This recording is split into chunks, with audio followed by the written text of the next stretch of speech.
नमस्कार दर्शकों। क्या आपने कभी सोचा है कि अदालत का फैसला आने के बाद कभी उसे जजमेंट कहा जाता है और कभी उसे डिक्री कहा जाता है?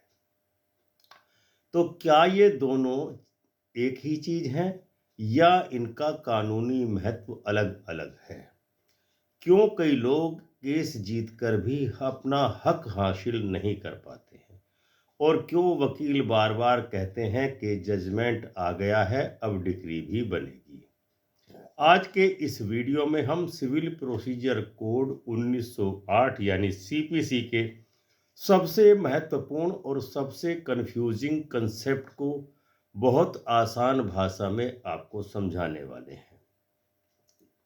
जजमेंट क्या है, डिक्री क्या है, कब जजमेंट आता है, कब डिक्री बनती है, क्या हर जजमेंट की डिक्री बनती है, क्या हमेशा डिक्री फाइनल होती है, क्या ऑर्डर भी डिक्री बन सकता है, एग्जीक्यूशन किस चीज का होता है, जजमेंट का या डिक्री का। साथ में हम देखेंगे कि सुप्रीम कोर्ट के प्रमुख निर्णय, कोर्ट रूम की वास्तविक प्रक्रिया और एक आम नागरिक के लिए यह समझना क्यों जरूरी है।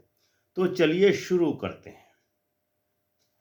भारत की अदालतों में सिविल मैटर्स में तीन शब्द सबसे ज्यादा सुनने को मिलते हैं: जजमेंट, आर्डर और डिक्री। जनरल पब्लिक की एक बड़ी गलतफहमी होती है कि जजमेंट बराबर डिक्री होती है, लेकिन हकीकत में यह बात पूरी तरह तथ्य गलत है। सीपीसी में यह तीनों टर्म्स अलग अलग तरीके से परिभाषित हैं और इनका प्रभाव भी अलग अलग होता है। डिक्री और जजमेंट की कानूनी परिभाषा क्या है? कानून judgment section 2 within bracket 9 CPC कहता है कि जजमेंट वह स्टेटमेंट है जिसे जज लिखित रूप में डिसीजन की रीजनिंग के रूप में रिकॉर्ड करता है। मतलब कोर्ट का रीजनिंग वाला फैसला। जज क्यों इस निष्कर्ष पर पहुंचा, एविडेंस का एप्रिसिएशन किस प्रकार हुआ, आर्गुमेंट का विश्लेषण क्या रहा, फाइंडिंग क्या रही, ये जज की सोच है। वाई, क्यों? जबकि decree section 2 within bracket 2 CPC, decree की परिभाषा बहुत मजबूत और प्रभावी लिखी गई है। डिक्री वह फॉर्मल एक्सप्रेशन है जिसके द्वारा कोर्ट किसी विवादित मैटर पर अपने अंतिम निर्णय को ऑफिशियली रिकॉर्ड करती है, जिसका मतलब है कि कोर्ट का अंतिम आदेश। पार्टीज के अधिकार और दायित्व तय हो जाते हैं। प्रॉपर्टी, मनी, इंजंक्शन आदि का निष्कर्ष निकलता है। यह एग्जीक्यूटेबल ऑर्डर होता है, जजमेंट होता है। यह जज का अंतिम उद्देश्य है। वाट, क्या हुआ? जजमेंट रीजनिंग देती है जबकि डिक्री रिजल्ट देती है। इसे ऐसे समझा जा सकता है कि जजमेंट बराबर जज ने क्यों फैसला दिया, उसकी रीजनिंग इसमें होती है। डिक्री का मतलब यह है कि जज ने फैसला क्या दिया, रिजल्ट बताता है। एग्जाम्पल के लिए मान लीजिए आपने अपनी जमीन वापस पाने के लिए सिविल सूट दाखिल किया। कोर्ट ने 20 पेज में रीजनिंग लिखा, एविडेंस को डिस्कस किया, एवरमेंट को वे किया और आखिर में कहा कि प्लेंटिफ इस जमीन का राइटफुल ओनर है, डिफेंडेंट को जमीन खाली करनी होगी। तो कोर्ट का 20 पन्नों वाला जो एनालिसिस है, विश्लेषण है, वो जजमेंट कहलाएगा। और कोर्ट का अंतिम आदेश के खाली करो, मालिकाना हक स्वीकार है, ये कहलाएगी डिक्री। तो जजमेंट बिना डिक्री के अधूरा है और डिक्री बिना जजमेंट के अवैध है।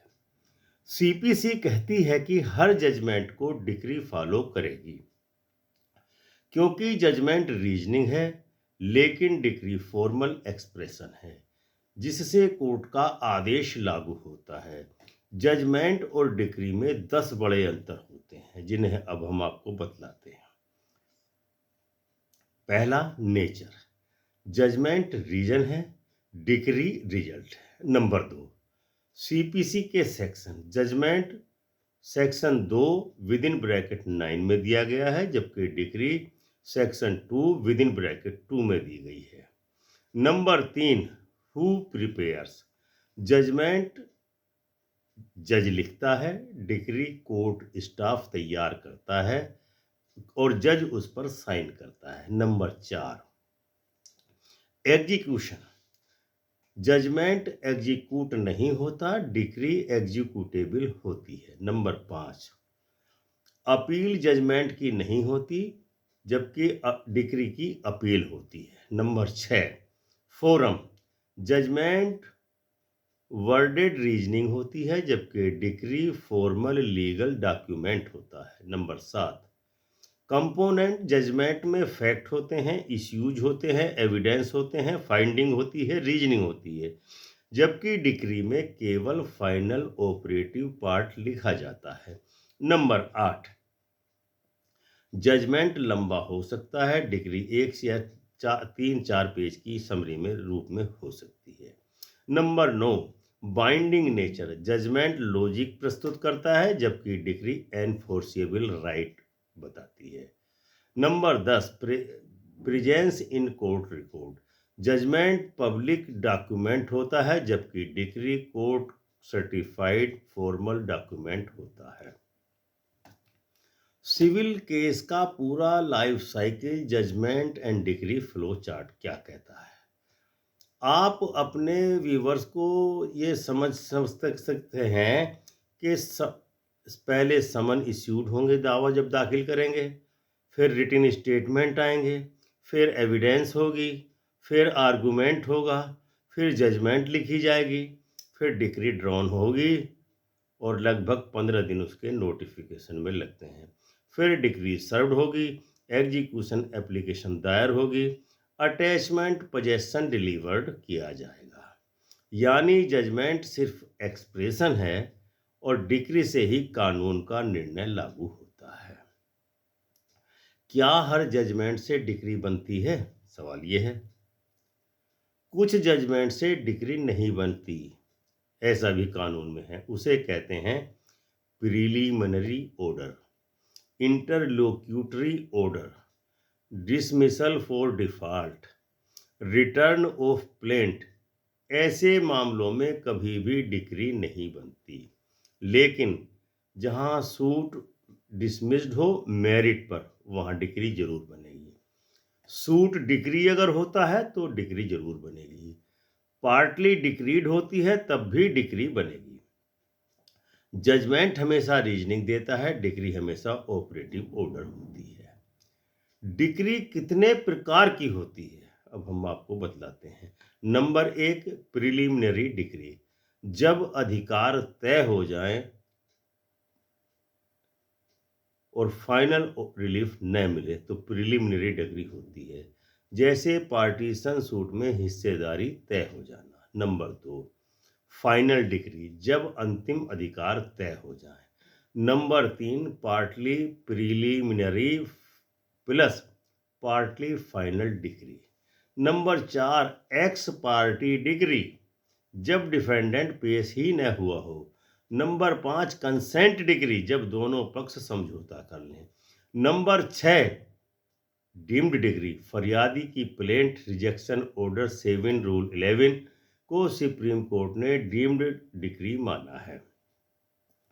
डिक्री सबसे ज़्यादा या ऑर्डर से ज़्यादा, जजमेंट से ज़्यादा क्यों शक्तिशाली है? क्योंकि बैंक अकाउंट फ्रीज कर सकती है, प्रॉपर्टी अटैच करवा सकती है, पुलिस और कोर्ट के द्वारा घर खाली कराया जा सकता है, सैलरी गार्निश करवा सकती है, प्रॉपर्टी बेची जा सकती है, अरेस्ट भी हो सकता है कुछ मामलों में। यह सब कुछ जजमेंट नहीं करवाती, केवल डिक्री कराती है। यानी सिविल लॉ में असली ताकत जजमेंट में नहीं, डिक्री में होती है। अब हम आपको सुप्रीम कोर्ट के महत्वपूर्ण निर्णय के विषय में बताते हैं। शकुंतला देवी वर्सेस कमला 2005।